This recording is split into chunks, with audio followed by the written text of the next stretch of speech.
Gurudev, Gurudev, Gurudev, Jaya Gurudev.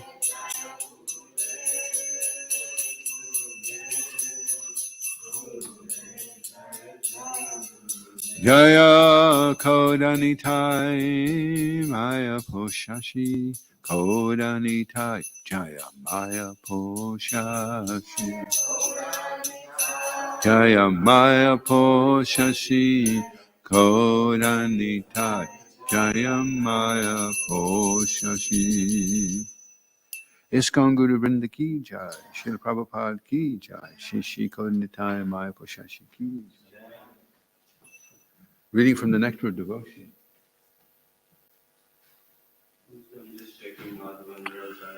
Yeah, today it's the appearance, it's the disappearance of Madhavacharya, one of our great acharyas in our line, very powerful, Sangad Vayu.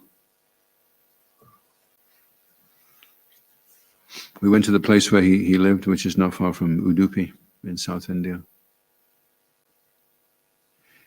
Srila Goswami Prabhupada Ki Jai. Devotional service means to prosecute Krishna conscious activities which are favorable to the transcendental pleasure of the Supreme Lord Krishna. And any activities which are not favorable to the transcendental favor of the Lord cannot be accepted as devotional service. For example, great demons like Ravan, Kamsa, and Hiranyakashipu were always thinking of Krishna, but they were thinking of him as their enemy. This sort of thinking cannot be accepted as bhakti or Krishna consciousness. The impersonalists sometimes misunderstand devotional service in such a way that they divide Krishna from his paraphernalia and pastimes. So for those of us who don't know what an impersonalist is, a personalist is someone who believes God is a person, and an impersonalist is someone who believes God is all-knowing, all-pervading, conscious force that you can merge into. So that's an impersonalist. And it is possible to be an impersonalist and to merge into that glow. You see a painting of Krishna, you see a glow around him. That glow is the Brahma Jyoti. And that's where the impersonalists go. For example, the Bhagavad Gita is spoken on the battlefield of Kurukshetra. And the impersonalists say that although Krishna is of interest, the battlefield of Kurukshetra by itself has nothing to do with their business. But in addition, they know that Krishna does not mean just Krishna alone. He is always with his associates and paraphernalia. For instance, if someone says, give something to eat to the man with the weapons, the eating process is done by the man and not by the weapons. Similarly, in Krishna consciousness, a devotee may be interested in the paraphernalia and locations, such as the battlefield of Kurukshetra, which is where the Bhagavad Gita was spoken, which are associated with Krishna, but he is not concerned with simply any battlefield. He is concerned with Krishna, his speech, his instructions, etc. It is because Krishna is there that the battlefield is so important. So what Krishna spoke on the battlefield of Kurukshetra is the Bhagavad Gita, which took just under an hour, and then there was a battle.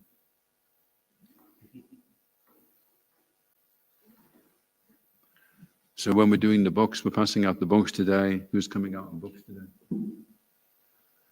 We hand someone a Bhagavad Gita and say, spoken on the battlefield 5,000 years ago, shows you how I found peace and freedom from stress, even in the face of the greatest adversity. Nothing, no.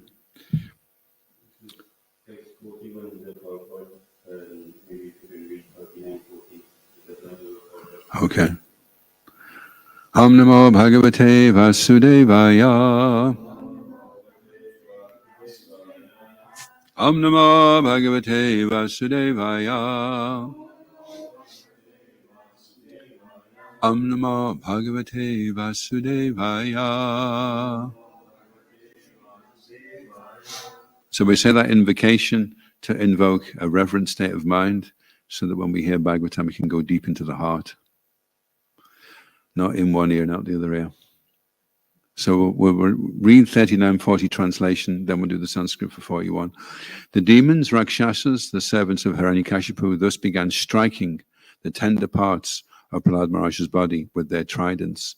The demons all had fearful faces, sharp teeth, and reddish, coppery beards and hair. They appeared extremely threatening, making a tumultuous sound, shouting, "Chop him up! Pierce him!" They began striking Prahlad Maharaj, who sat silently, meditating upon the Supreme Personality of Godhead. So however tough it gets on Sankirtan, it's never that tough.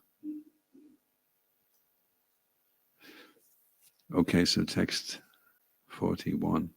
Pare Brahmani Adeshe Pare Brahmani Adeshe Bhagavati Akilatmani Bhagavat Yakilatmani Yuktamani Aphala Asan Yuktatmanya Palas Asan Apunya Shiva Sat Kriya Apunya Shiva Sat Kriya Pare Brahmanya Yanideshe Bhagavad Yakilatmani Yuktatmanya Palada Asan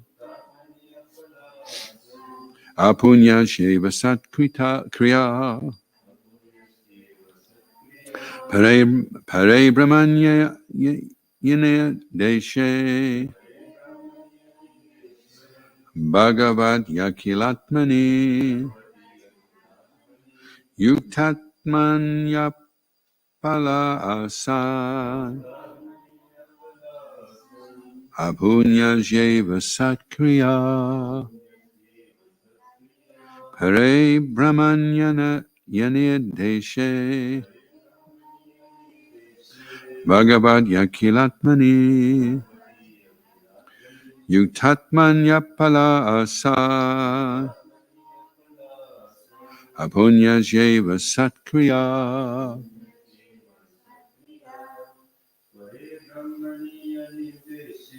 Pare Brahmanyani Deshe Bhagavati Akalatmani Yutatmani Apalasan Apunya Shiva Satkriya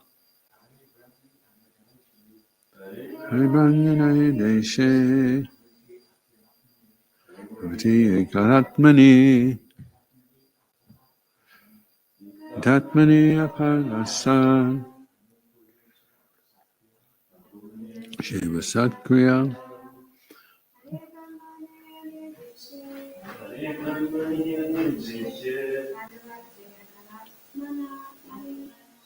Natmanam Tatmanya Apalasan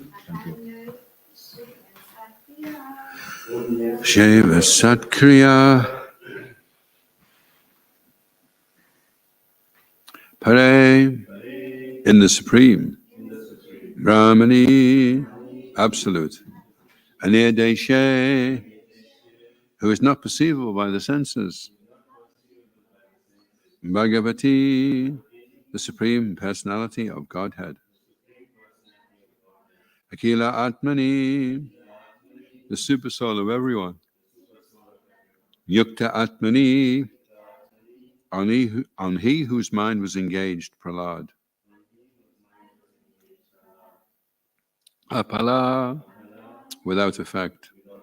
Asan, where. Apunyasya, of a person who has no assets in pious activities. Eva, like.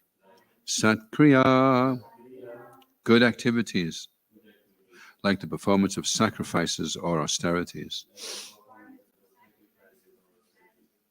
Translation. Even though a person who has no assets in pious activities performs some good deed, it will have no result. Thus the weapons of the demons had no tangible effects upon Prahlad Maharaj because he was a devotee, undisturbed by material conditions and fully engaged in meditating upon and serving the Supreme Personality of Godhead, who is unchangeable, who cannot be realized by the material senses, and who is the soul of the entire universe.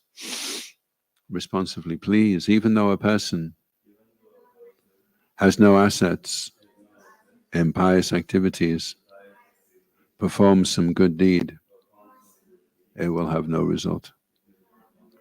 Thus the weapons of the demons had no tangible effects upon Prahlad Maharaj, because he was a devotee, undisturbed by material conditions, and fully engaged in meditating upon and serving the Supreme Personality of Godhead, who is unchangeable, who cannot be realized by the material senses, and who is the soul of the entire universe.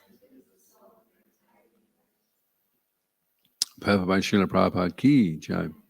Prahlad Maharaj was constantly and fully engaged in thought of the Supreme Personality of Godhead, as it is said, Govinda Parirambita.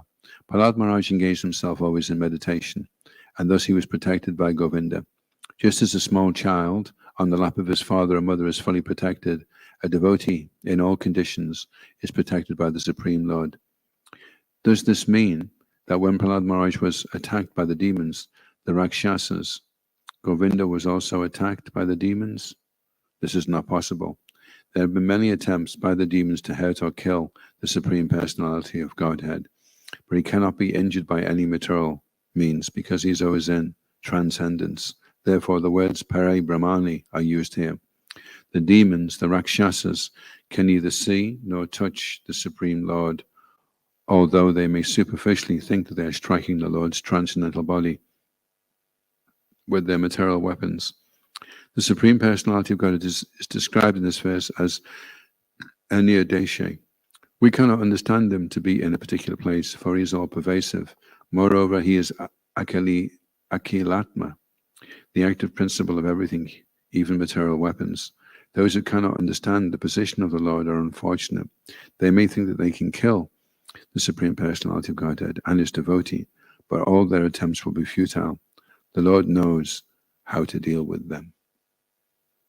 Om Jnana Timiranda Shagananjana Shalakaya Chakshunan Militam Yena Tasmai Shri Gurave Namaha Shri Chaitanya Manobhistam Stapitam Yena Bhutale Swayam Rupa Kadamayam Dadati Swapadantikam Jaya Shri Krishna Chaitanya Prabhu Nityananda Shri Advaita Gadadha Shri Vasadi Gaura Bhaktarinda Hare Krishna, Krishna Krishna, Hare Hare, Hare Rama, Rama Rama, Hare Hare.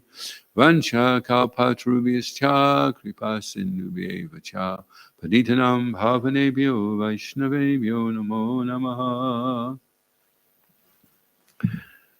So the translation is explaining that Prahlad was attacked. Prahlad was a 5-year-old boy, in case you didn't know. And his father was in control of the entire universe at the time. He was a very, very powerful demon. When we say demon, it means someone that's a complete and utter atheist. And then we have like different levels of demon. We have you have your average demon, and they can be turned round to some degree. Then you have your really nasty demons, and they're very difficult to convince about the personality of Godhead. And then you have your turbocharged demons, like Hiranyakashipu, who not only didn't believe in God, but wanted to kill God and kill his devotees, cows, anything. We live in a cow-killing civilization, so it's an activity which is very much not in the interests of human society, and the karma will permeate through and manifest in the form of cancer and war.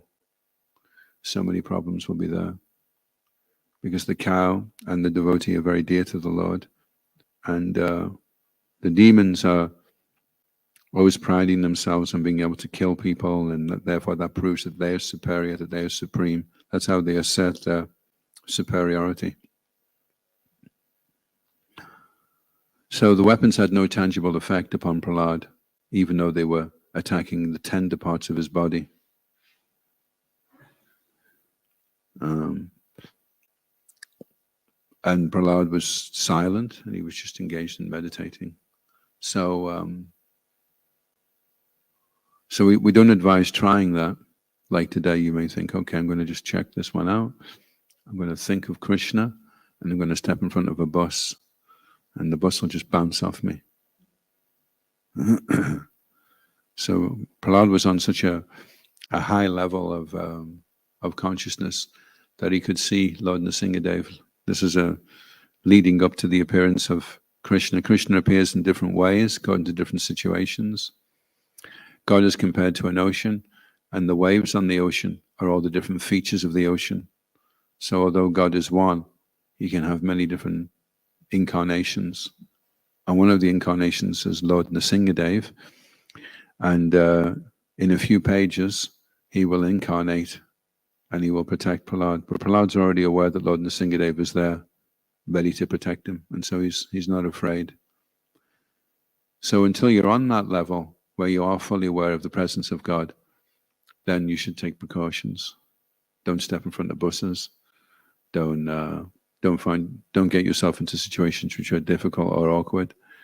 And develop this higher level of consciousness where we can see that God is present everywhere. And when we can see that, then we are fully protected. So Krishna consciousness is not like a religion in the sense that we sit down and we have class and I tell everybody what they're supposed to believe. And you know, I'll believe this and I believe that and I believe the next thing. We don't want to believe, we want to perceive. So we don't want to believe that Krishna is God. We want to perceive that Krishna is God. We want to become conscious that Krishna is there. There is a fundamental reality, all-pervading, foundational aspect of our existence is an all-knowing supreme force. Now, an atheist may say, well, believing in some blue cowhead boy that can pump universes out of the pores of his skin, I find that really unscientific. So instead, I believe that there was nothing and everything just popped out of nothing. But the problem with nothing is, by its very definition, nothing doesn't exist. So if it doesn't exist, how can anything come from it? It's non-existential. By its very nature, it doesn't exist. So if you say that everything came from this nothing, then that's not very scientific. And it doesn't work. It doesn't work on a small level. If the scientist comes home and says, who decorated the house today? It looks really nice. And his wife says, nobody. It just happened. So the scientist won't accept that. But he wants to apply that principle to the universe because that's far removed and he doesn't have to deal with that on a day-to-day basis. Whereas in Krishna consciousness, because it's an absolute truth, it works for the beginning of the universe and it works if you're being attacked by demons. If it works if you're in any type of difficulty. Immediately you just connect to the Supreme Person, you feel his presence, you feel him helping you, and you get through another day. Every day there's something to overcome, some obstacle, some difficulty. Now, how are you going to do that if there's nothing? If we came out of nothing and there's some difficulty, what do? You commit suicide or you take antidepressants. But there's nothing you can really do about nothing, is there? It's like we did this, at the end of the year we used to do a review, and the review would be all like funny skits that we would do to entertain the devotees for working hard all year. And one of the skits we did was the Chances, and it was Mr. and Mrs. Chancer, and they lived their life according to the law of chance. So if the phone went, she picked up the iron to answer it, because it could work just as well as anything else. And for dinner, they would throw seaweed and soil and a couple of buckets of seawater into the wash machine and put it on a fast spin and wait for a feast to come out the other end. It doesn't work, you know. If you want to say everything's come by nothing and it's all by accident, by chance, how can you live like that day to day? You have to make arrangements. You have to prepare the right things. There has to be certain ingredients. Everything is like, and Krishna consciousness is like that. There is a supreme person. We do have a relationship with him. If you observe these rules and regulations, you'll experience his presence. If you don't, you won't. Very, very scientific. If you apply the process, then you'll be happy. If you're not happy, then you're not applying the process. Any questions or comments?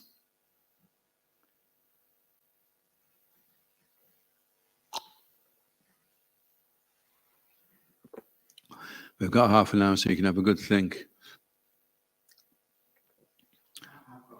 Have you got a question? I'm thinking that my parents have been here, so therefore mum and dad equally. Where does the supreme personality come from? Well, where did your parents come from? Their parents. And where did their parents come from? So eventually you'll go back, and then you'll get back to Krishna.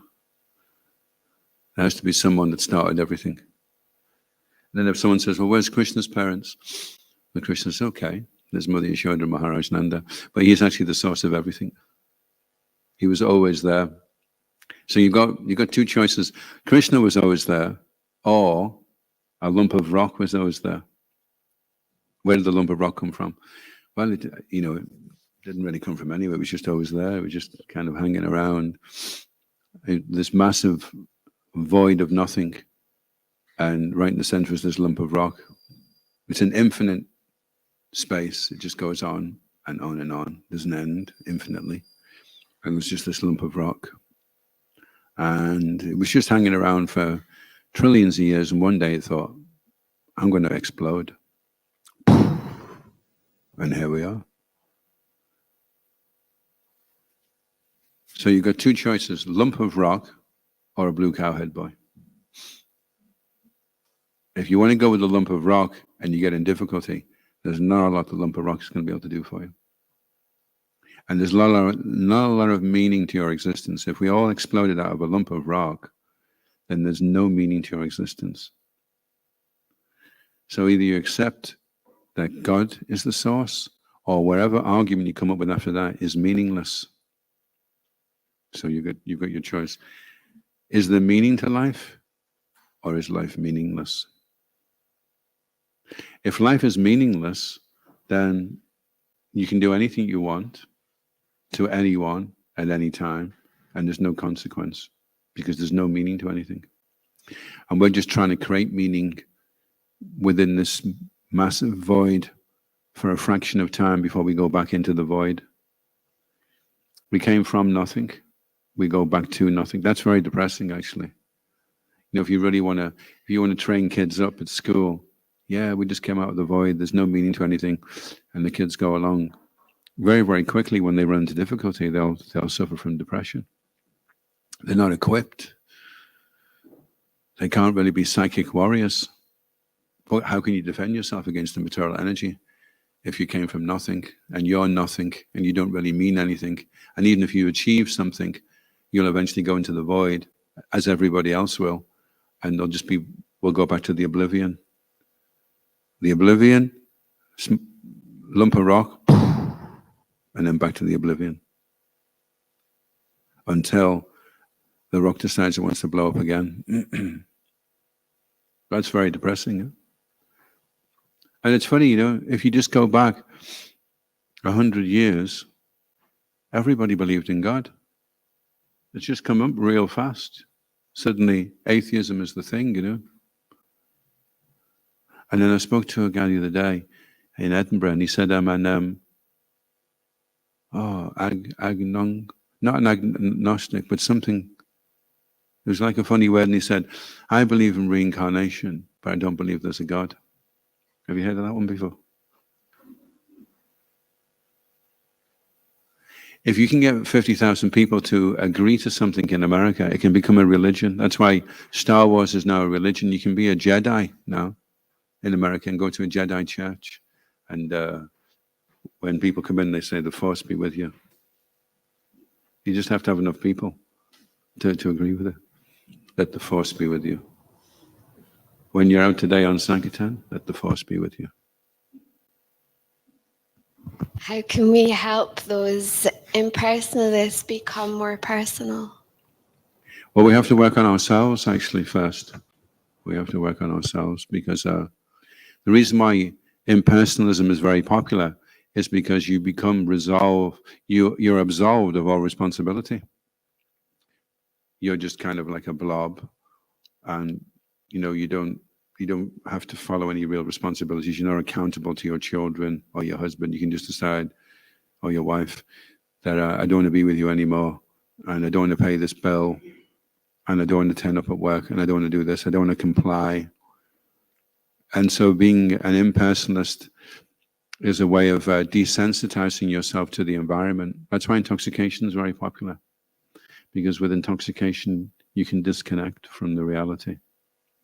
And that's what an impersonalist is doing. He doesn't want to be accountable. He's afraid of a personal existence, Prabhupada explains. And so for ourselves as well, we may have, we may feel a little bit uncomfortable about being counted on. We have to become reliable. You were supposed to be here at this time and doing this. Oh, it's like an inconvenience for us. So that's the first stage of shedding off the impersonalist conditioning. And then if we look at our faith, how much faith do we really have that Krishna is there, that Krishna is God, that he's a person, that he loves us, that we have a relationship with him? There's a lot of resistance to that just because of the way we've been conditioned in the material world, We've been disconnected and unaware of our relationship with Krishna for a long time. And because we're not connected to Krishna, then we can't really connect to his parts and parcels. You can't really have a personal relationship with anyone until you establish a personal relationship with Krishna. And then the amazing thing is, if you're around devotees who are very pure, then it naturally helps you to shed off your impersonal layers yourself, because devotees are very personal. They're very, they look you in the eye and they speak heart to heart, and you don't get that type of connection and empathy normally from people, from impersonalists. There was two heroin addicts, and they had a child, and the child rolled up against the radiator and began screaming. But because they were so intoxicated with the heroin, they were just kind of looking at the kid. The kid had to go straight to hospital when the neighbors broke the door down. So impersonalism is a way of cocooning yourself from the reality of what's going on around you, because they don't really know how to deal with it. Whereas a personalist, if he sees somebody suffering, he suffers as well. He can't just switch off and go about his own life. He has to. He's thinking, how can I help that person? So when an impersonalist comes in contact with a personalist, over a period of time, the personalist can melt the impersonalist's heart just by the fact that the personalist is so kind and caring and loving. Then the impersonalist starts to melt, because deep down inside, he wants to be a person. He wants to experience love, and he wants to express love. Whereas impersonalists don't do that. They don't have loving relationships. They have transactions, that's all. You spoke about 100 years ago, everyone believed in God. So I'm wondering, is it because of the advancement in Kali Yuga that people now do not believe in God? Kali Yuga is getting worse, kind of thing. Yeah, it's interesting what's going on right now. I don't know if you're aware, we're in an age called Kali. And it's an age when people become more and more materialistic, and it'll speed up.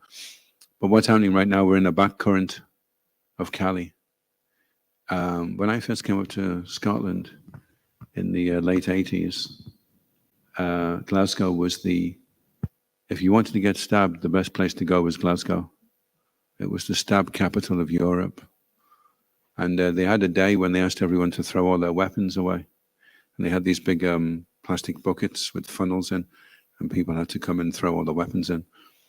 And the police couldn't believe some of the weapons. One of them was like a knuckle duster with 2 daggers. So you punch him and stab him. And yeah, to try and establish in some way or other their authority over somebody else. And then just recently, Glasgow became the vegan capital of Europe.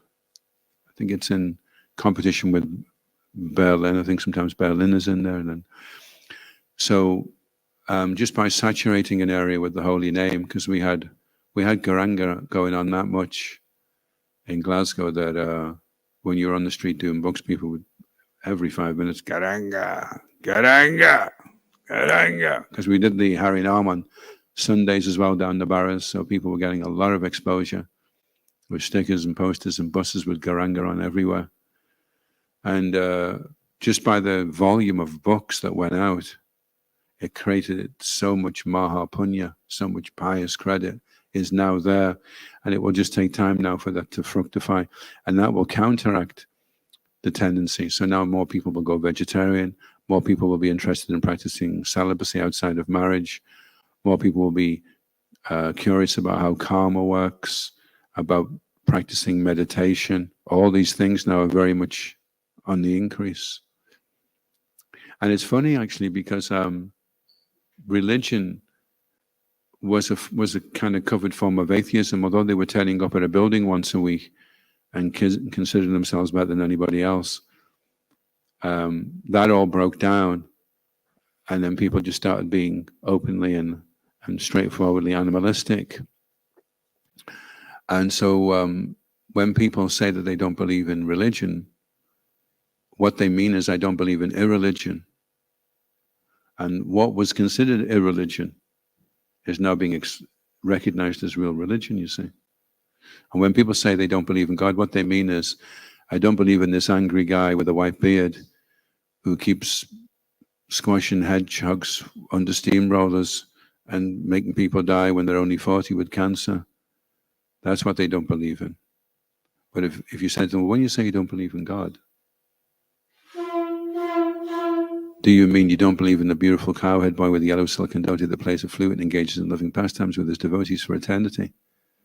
Then they'd be like, oh really? I didn't know it was like that. I need to check that out. She coded Italian Maya Pushashi Ki Jai. She tells Srinath Maharaj Ki Jai. She Girid Harilam Ki Jai. She Nisinde Bhagavan Ki Jai. So what they don't believe in is already a misconception, and that's good. So that's a good sign that they've not been duped by this hypocrisy and unscientific presentation of the absolute truth. So the field is ripe, and people now are very aware that the leaders don't have our best intentions at heart. They're very aware of that, and they are looking for the Bhagavad Gita. If you just stand out today on Buchanan Street and just hold the Bhagavad Gita like this, someone will come up and say, what's that? So this was spoken on the battlefield 5,000 years ago. It's all about how to control your mind. I'll take one. People want it now. So if we want to push back impersonalism, then distribute lots of books, give out lots of prasadam, do lots of Harinam, get lots of people to say the holy names, and this will create Maha Punya.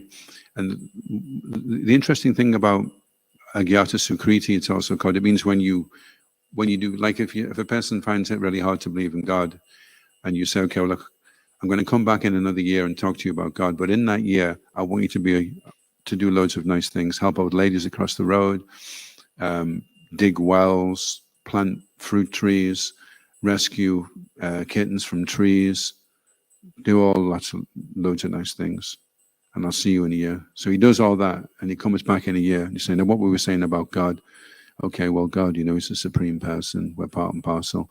Then he'll be more, Well, I suppose, yeah, I could see that. But until there's some piety there, because of the sinful activities, it breaks down their ability to be able to comprehend the absolute truth.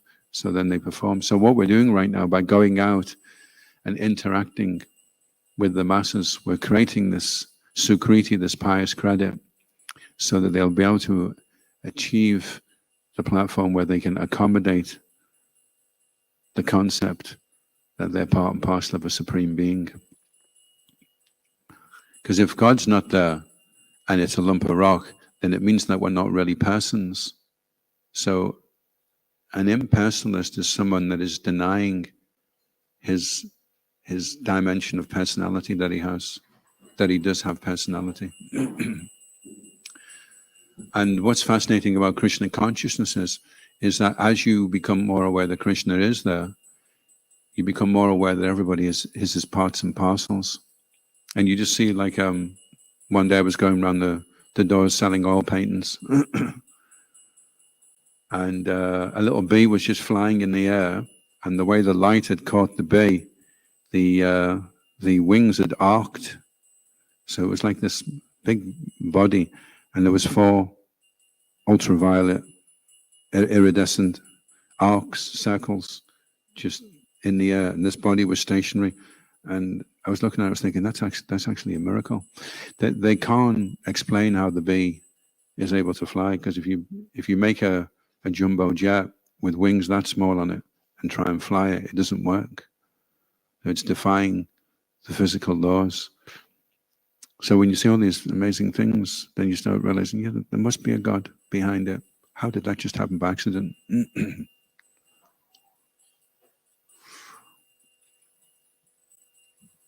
If you shake a box long enough that's full of cogwheels, by the law of chance, you should get a clock. And a clock is a lot less sophisticated than even one cell on the body. And you would never, ever even think that is going to be possible.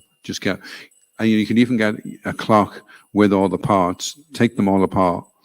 So you've got everything in there that the clock needs to make it a clock, and just shake it. And we'll come back in 10 million years, you won't have a clock. You should do, by the law of chance, because, by chance, anything's possible. When we're giving out books, should we worry where that books end up? Because we could give them to the wrong person, and they could end up in the street, in the gutter, or in the bin, or whatever. Well, the book could end up on top of a cliff. Actually, what the person might do is he may take the book, rip the page out, and throw it, and that page gets blown by a gust of wind up onto a cliff. And on the cliff, there's a man that's about to commit suicide. And just as he's about to do it, the piece of paper blows onto his ankle, and he looks at it. It was actually a back to Godhead, and there was a bit of a back to Godhead, and it blew onto his leg, and he's just about to jump off. And he looked at it, and it said, Krishna, the Supreme Personality of Godhead. And he thought, that's interesting. And then he went down and got a book, and didn't commit suicide. So just get the books out, and the books know where they want to go. They're like heat-seeking missiles. You just throw them into the ocean, and they just go to where they need to go. Someone's bookshelf, on a cliff, whatever it happens to be. There was one burglar broke into a house, and it took him ages to get in. And when he finally got in, he heard the person upstairs coming down on the stairs, and he thought, I've spent all this time getting in. I need to steal something. So he just grabbed something and ran out. When he got around the corner, it was the Bhagavad Gita. And he read it, and he became a devotee. So we don't know what's going on. We're just trying to pass them out. And it's usually they say it's the 5th person who actually reads the book. So the person gets the book, he looks at it and he thinks, oh, this is, I'm never going to get to read this. He hands it to his mum, she hands it to her friend at work, she hands it to someone. She leaves it on the coffee table in the reception area. Somebody comes in, he was just about to commit suicide, and he says, what's this? And he reads the book. And so we don't know. You had a question? How to have the faith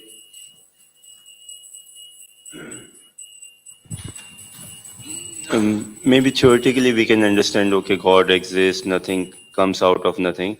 But then how to have the faith that God loves me? God is a good God. He loves and He's caring, and whatever He's doing is out of love for me. Well, I'm working on that one myself.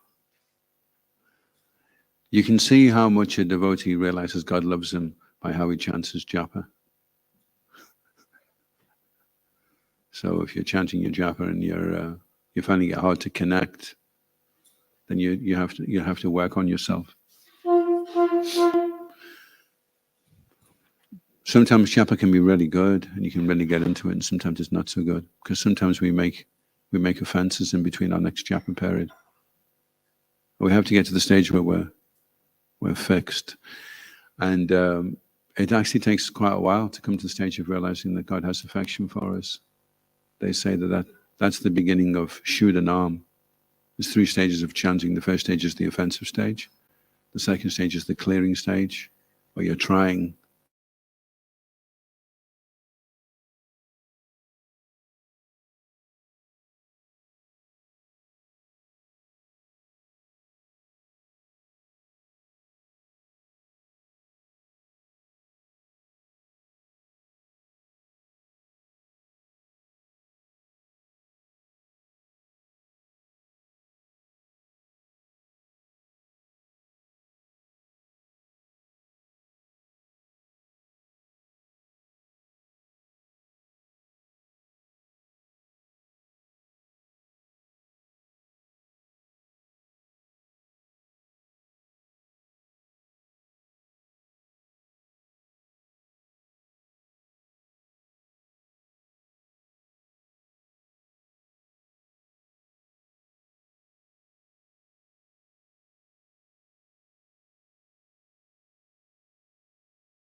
Then that's called Raganuga Bhakti, where you spontaneously want to do it because you're being propelled by natural affection and attraction for the Lord.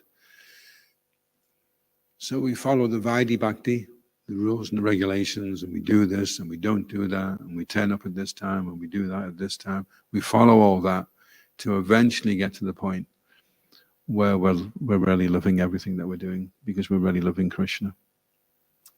We're aware that He's there, and we're aware that He loves us as well. But we have to show Krishna now. We've turned our back on Krishna for many lifetimes, and now we're turning around, and we have to show Him that we're doing this for His pleasure. We're chanting not for ourselves, but we're chanting for His pleasure. So we're trying to do it really nicely so that He'll be pleased. Krishna says in the Bhagavad Gita, of all forms of sacrifices, I am the chanting of mantras.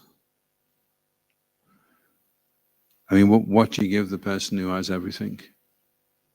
If you thought, I'm going to be seeing Donald Trump today, I'll nip in the pound shop, get him a couple of things, He's not going to be too keen, is he? But if you're saying Donald Trump is a great guy, Donald Trump is a great guy, then he's pleased. So Krishna's like that. Anything you've got here in the material world is just like the pound shop. It's material as well. It's all material. So what can you offer Krishna? Krishna's completely spiritual. He's in the spiritual world surrounded by the goddesses of fortune and desiratories. What can you give him? The only thing you can give him is Krishna, Krishna, Hare Krishna, Hare Krishna. That's the only thing that we've got to offer to please him.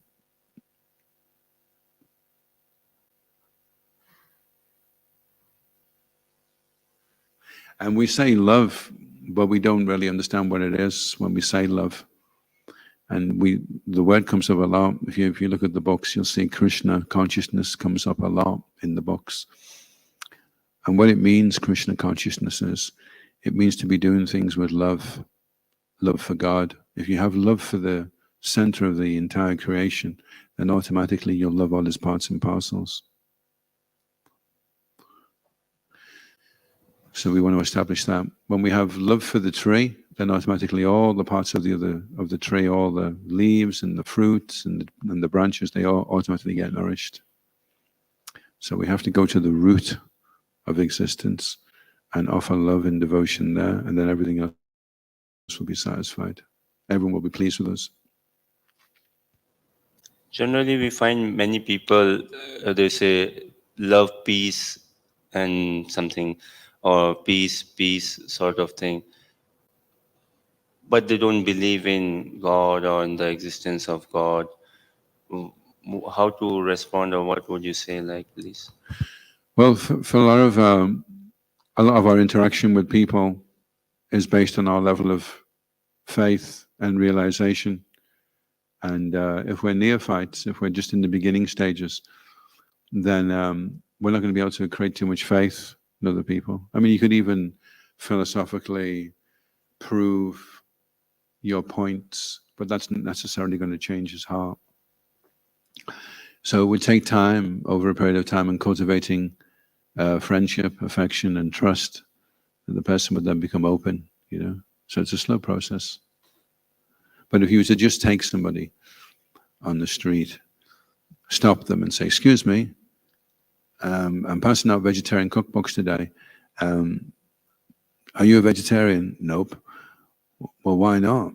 Are you an idiot or something? I mean, come on. You wouldn't eat your dog, would you? What are you doing? How can you just do that?" But it's too confrontational. The person, he would have to hear the suggestion and think about it, and in his own good time decide he was going to do it. But to just there and then say, "Oh yeah, you're right," people aren't going to do that. So when we're out distributing books, we're not really trying to convince the person there and then on the spot. Sometimes if the person's very open, you can engage in conversation, and they can hear, they want to hear, and then it's fine. But a lot of the time they're resistant, and so they take the book, although when they actually read it, it's going to challenge a lot of the things that they believe. So it will take time. We can't just get them to change overnight. Bahunam Janamanam Ante, Krishna says in the Gita. Says after many births and deaths. So the first stage is Mahapunya, that they just get some credit. The next stage they take birth, Danya, they possess it. Next stage is Swasti Aina, they actually go on an auspicious journey.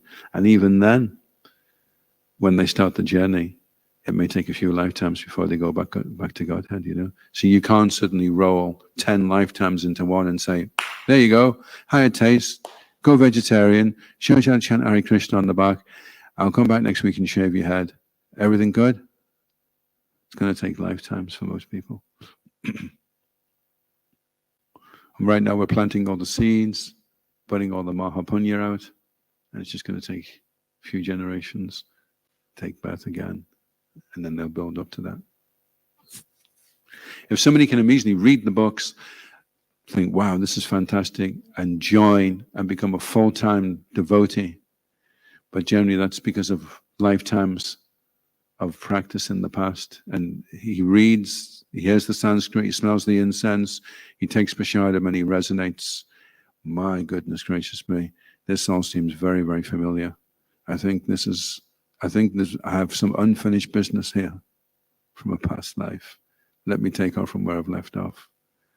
That's usually what happens. And for most people, it's when they see the kirtan, when they see the Harinam, they see the devotees chanting, and they go, "I want that." And they become attracted. Hare Krishna. You look just like your sister.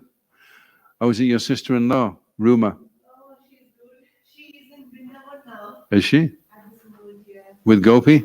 Yeah. Oh. Hare Krishna, Rubal. So you're Gopi's brother-in-law. And is this the girl that wants to stay? Become full-time brahmacharini? No, I was just joking.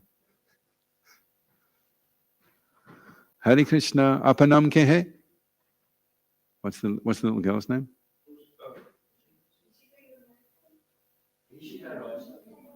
Oh, Hare Krishna. Nice to see you. So any last questions or comments?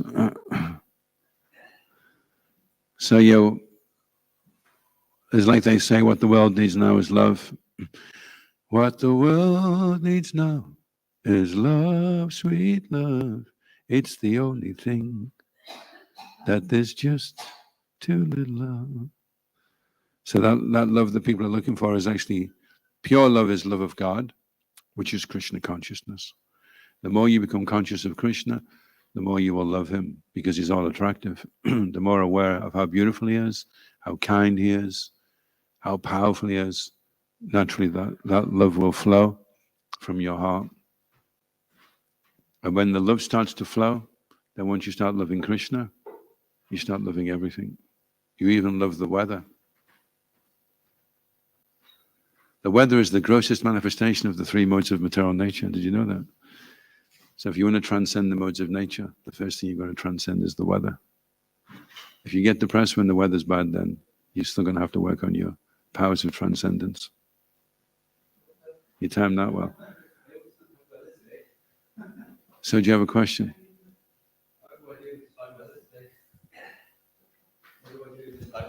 If it's bad weather today, you put a smile on your face and you look on the bright side of life. Could be a lot worse. And it definitely could in Scotland. Yes, Guru ki, Srila Prabhupada ki, Gaura Premanandi, Hari Bol. Jai. All of you ki, Jai.